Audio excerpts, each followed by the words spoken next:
Hello friends, I am Nisha Sharma, Associate Professor Department of English, and the topic that we'll be starting today, as I told you in our previous video on Alice, will be Thomas Gray's Alice Written in a Country Churchyard. First, we should have knowledge about the personal life of Thomas Gray.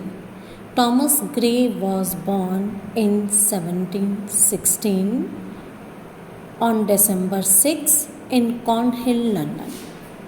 His father, Philip Gray, was a man of peculiar temper and jealous nature.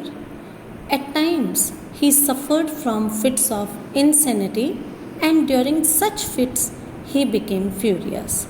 He even attacked his wife in the most inhuman manner by beating, kicking, and punching. But she was a woman of great courage and devotion. She endured it all stoically for the sake of her son. Naturally, Gray grew into a sensitive boy, frightened by his father, adored by his mother, and petted by his childless aunts. He had no company, no friend in his early years. He had to rely upon himself and his books. In 1725, Gray entered Eton. His years at Eton were unquestionably the happiest. He began to feel the first stirrings of his own creative powers. At Eton, he contracted two great friendships. The one was with Horace Walpole. Walpole was a pale and fragile little boy, vivacious, self-possessed, and somewhat conscious of his position as the great son of a great minister. And the second friendship was with Richard West, who was a tall, slender, a thin-faced, pale-skinned, pale complexion, and a very shy boy. Temperamentally, he was more akin to Gray. Gray was a slow-moving and unathletic by nature. He was never free from apprehensions about his health. He often suffered from blood pressure. He had attack of gout. It was largely his physical weakness that he developed a pessimistic attitude towards life, which we'll see in his Alice. There are a number of factors such as his mother's death, his sudden onsets of melancholy, growing anxiety about his health, increasing his tendency to withdraw into seclusion, and unapathetic attitude towards life. All these shape the grim and depressed personality of Gray. Gray's tendency to lead a secluded life went a long way in making him a great scholar. Closed in his solitary ivory tower, he loved to pore over books of art, literature, history, and science. At a stage, he was recognized as the most learned man of Europe. Gray possessed noble qualities of character. The excellence of his soul is revealed in a number of his poems. Not only did he love his mother greatly, but to his friends also he was very dear. Gray's friendship with Richard West is famous. West's death in 1742 and his aunt's death inspired him to compose some beautiful Alices. Moral laxity in character was hated by him. His friends valued him most for his lofty qualities. Besides his friends, Gray had an intense love of humanity in general. His elegy is the greatest example of his love of the poor. In this poem, his thoughts turn to the poor. He forgets the fine tomb inside the church and thinks only of the mouldering heaps in the churchyard outside. He forgets the polished and mannerly urban society of England and thinks of the poor rude forefathers that lie buried in the graveyard. And now a look at his poem, Elegy Written in a Country Churchyard. The curfew tolls the knell of parting day. The lowing herd winds slowly over the lea. The ploughman homeward plods his weary way and leaves the world to darkness and to me. The word curfew. Curfew was a bell rung in the church as a signal to extinguish the household fire. And knell is death bell. It makes an announcement that some death has taken place. Parting is departing. The picture that the poet presents is of an evening in a village or in a pastoral area. And as the day is departing, the bell which is rung, or the bell which is which signals the people to extinguish house fire, according to poet, that bell serves the purpose of knell or death bell. And whose death has taken place? It is the death of the day. The lowing herd winds slowly over the lea. In this line and in the previous line, we see the use of alliteration. L sound has been repeated again and again. The lowing herd. Herd is a group of cattle. It is a very common scene that farmers are returning towards their home and group of cattle is with them and the cattle are making a noise. The lowing herd, wind is in a zigzag manner. They are not in a line, they are in a zigzag manner. The lowing herd winds slowly over the lea. Lea is meadow. The group of animal is returning from meadow towards their home. The ploughman homeward plods his weary way. Ploughman is farmer. Homeward is towards his home. Plod is walking with great difficulty because he is tired due to hard work during day. His weary way. Weary way is use of a figure of speech known as transferred epithet. The poet wants to say that the peasant or the farmer is tired, but instead of using the adjective weary or tired with the peasant, he has used it with the way.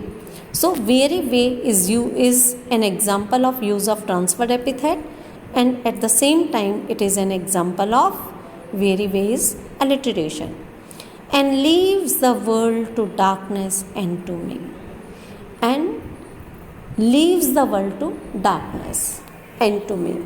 Slowly the darkness envelops the whole village. Now fades the glimmering landscape on the side, and all the air a solemn stillness holds. Save where the beetle wheels his droning flight, and drowsy tinklings lull the distant folds. Now fades. As darkness envelops the scene, the landscape which was shining dimly slowly fades away, and just as we have seen in the villages, with the prevalence of darkness, a serious sort of calmness spreads all over the scene. Here we can see use of alliteration. The sound S and L are repeated again and again. Save is accept. This stillness, calmness of atmosphere is sometimes disturbed by the sound of beetle. When beetle is an insect, when it flies, and drowsy tinklings lull the distant folds. Drowsy tinklings lull the distant fold. The other sound which can be heard or which disturbs the silence of the night is the sound of the bells which are tied round the necks of the kettle, and when during sleep they move their neck, the sound is created and that disturbs the silence. And here again the poet has made use of transferred epithet.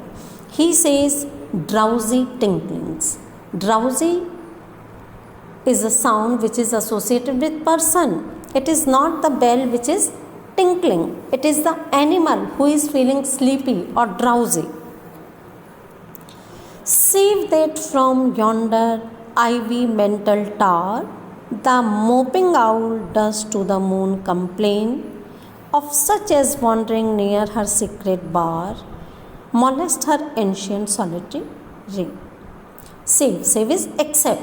The other sound which disturbs the silence of the night is the sound of the owl from yonder. Yonder is there. Ivy mantle, image of cloth. Mantle is cloth. Ivy is a creeper which has covered the whole tower like a cloth covers the body. Save that from yonder ivy mantle tower, the moping owl does to the moon complain. In literature, there is considered a relationship of lover and beloved between moon and owl, because owl's movement are only seen during moonlight or during darkness. It appears to the poet as if the owl is resting in its secret residence in an old ancient tower, and when somebody passes by that tower, it appears to the owl that they are disturbing him, and he makes a complaint of those persons to the moon. So the poet has given a description of the evening and night of the village. Beneath those rugged elms that yew tree shade, where heaves the turf in many a mouldering heap, each in his narrow cell forever laid, the rude forefathers of the hamlet sleep. Now the poet points towards an old yew tree, and he says that under that tree shade, where even the surface is not smooth and it's mouldering, there under the tree in a very narrow cell or grave, the ancestors of the villagers are lying forever. Hamlet is village. The rude is rustic, simple living.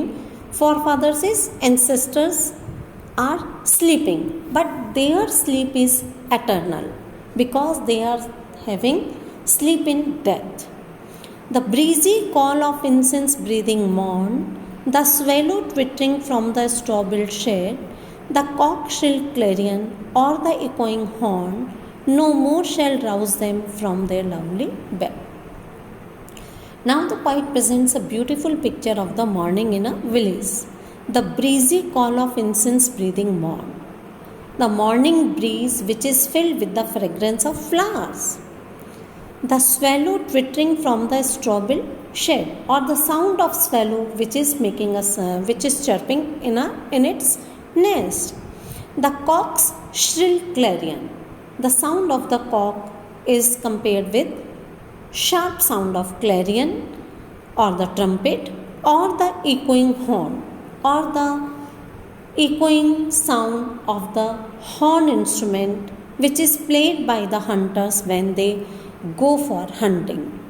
All these beautiful sights and sounds of morning are not capable of rousing these simple villagers from their eternal sleeps. For them, no more the blazing heart shall burn, or busy housewife ply her evening care.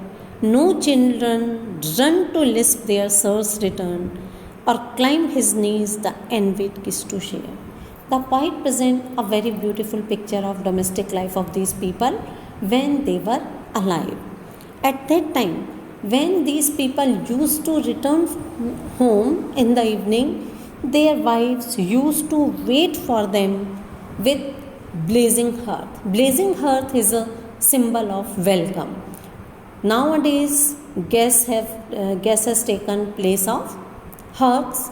So, when the fathers of children return home, mothers are waiting to cook food for them on hearth, or busy housewife ply her evening care. Just as the wives look their husbands have returned, they make themselves busy in their care, and the children, when they see their father coming, they make an announcement. Lisp is not clear voice. They make an announcement of the return of their father, and each of them is envious of the others to climb the knees of father and share his kiss.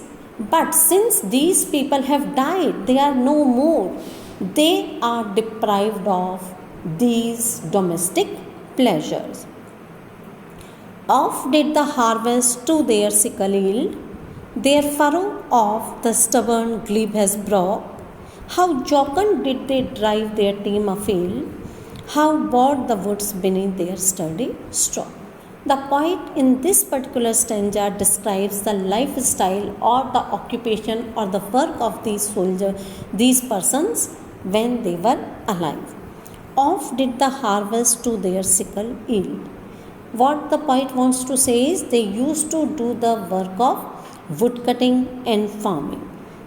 Off did the harvest to their sickle yield. Sickle is a crop cutting instrument, yield is to surrender. The whole crop used to surrender before them. Their furrow of the stubborn glebe has broken. They used to break the ground, hard ground with the imprintment of their furrow.